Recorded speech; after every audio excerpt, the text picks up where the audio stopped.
ఒకసారి పేషెంట్ మీ దగ్గరికి వచ్చారు, సిఓపిడి పాజిటివ్ వచ్చింది. అప్పటి నుంచి మీరు ఎటువంటి మెడికేషన్ యూస్ చేస్తారు పేషెంట్కి?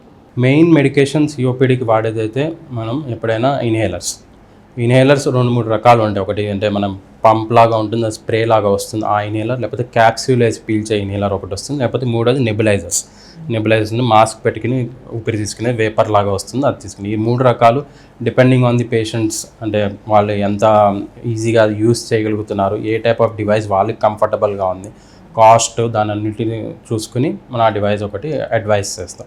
ఆ ఇన్హేలర్స్ తీసుకుంటూ ఉంటే అంటే ఇందులో మనకి శ్వాసనాళాలు అనేవి, ఎయిర్వేస్ అనేవి నేరో అయిపోతాయి, లంగ్స్ డ్యామేజ్ ఉంటుంది, ఎయిర్వేస్ కూడా నేరో అయిపోతాయి. ఈ ఇన్హేలర్స్ తీసుకోవడం వల్ల ఎయిర్వేస్ ఓపెన్ అవుతాయి. ఎయిర్వేస్ ఓపెన్ అవడం వల్ల వాళ్ళు కాఫ్ తగ్గుతుంది, ఆ ఆయాసం కూడా తగ్గుతుంది. సో అది మెయిన్ ట్రీట్మెంట్ దీనికి.